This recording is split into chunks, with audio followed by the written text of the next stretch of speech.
Chapter 3 of Tractor Ballet Gone Bad.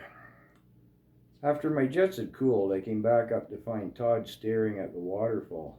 We shared a nod of unspoken apology. At the risk of setting you off again, he said, I'm thinking maybe we could climb up this waterfall. I looked at him in astonishment. The half of you that's frozen must be the top half. Desperate measures for desperate times, right? Todd continued. Now hear me out. I've been studying the whole time you were down there cooling off.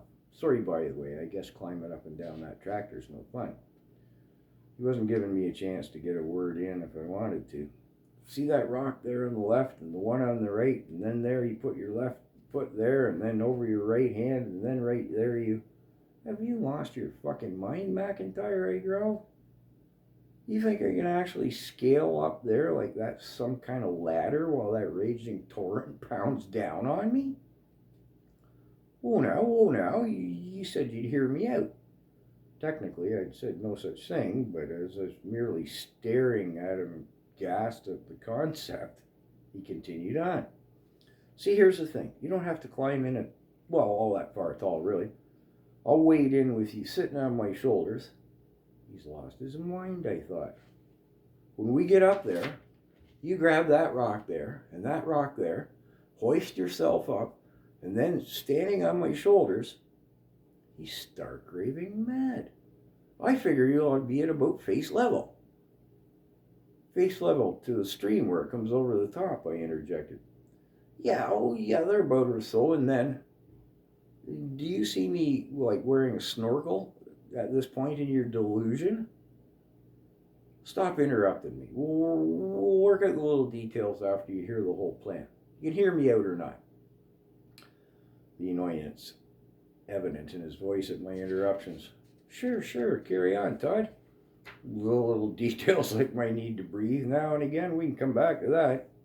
Right then, where was I? Oh yeah, well admittedly it'll be a bit of a challenge for you to pull yourself over the top. You'll have to grope about in the stream bed for handholds, but I'll have your feet in my hands pushing up to help you. He's tumbled down a rabbit hole, traveled across the universe through a wormhole, and is in an alternate reality? Are you listening to me, Todd asked. Oh yeah, I'm hanging on your every word. Well, stay here. Stay with me. Stay focused here, because this is where it might get a bit tricky. Well, it's getting tricky now. I figure you'll have to crawl along for a while. You have to make sure you don't lose your grip and get swept back, and then we'll have to start all over again. How far you think I'll have to crawl up that stream, Todd? I struggled mightily to keep any inflection in my voice neutral. Well, maybe a ways, maybe all the way up to where it freezes over, but it's crucial you don't lose your grip at any point. Don't forget that. I think that's the gist of it, but for a few details. If I were to kill him, would his naked carcass float, I wondered. What do you think, Todd asked. Well, I do have some issue with some of the details. Like what? Admittedly, you made a good point about your face in the stream at the top, but if you just hold your breath for a bit and... I held up my hand to interrupt. All of this is based where we're standing here and now, right? Again, struggling for neutrality in my voice. Of course, Todd said, the suspicion evident. I continued, good, then I need not argue the insurmountable flaws at each and every part of your delusional scheme simply because you haven't taken into account the depth of the hole at the bottom of the waterfalls. Alas, while my arguments were valid, my blatant lack of diplomacy and delivery was grossly lacking in any semblance of wisdom, and we fell upon each other bickering and squabbling. Todd was adamant his scheme was plausible, and we go right at it. I was equally adamant to wanting no part of it. Our foolish verbal sparring was growing quite heated when, without warning, fate intervened. I'm sure you'll agree to our favor, in a sense. At the top of the fall, a chunk of frozen mud, rocks, and ice as large as to fill a pickup truck fractured off the top and came cascading down to the pool.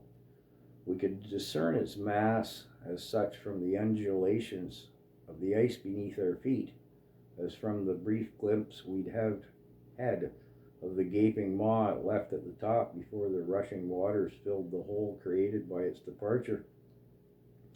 As the ice stopped waving beneath our feet, Todd turned towards me, his usual mischievous grin on his face, and the twinkle in his eye having returned, and he said, "Well, no need to argue any more.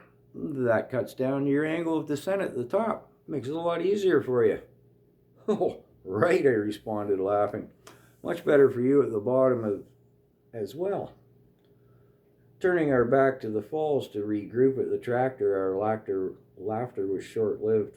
The implications of what we just witnessed were sobering. The amount of water flowing in and out of the ravine was deadly, and we had seriously underestimated it.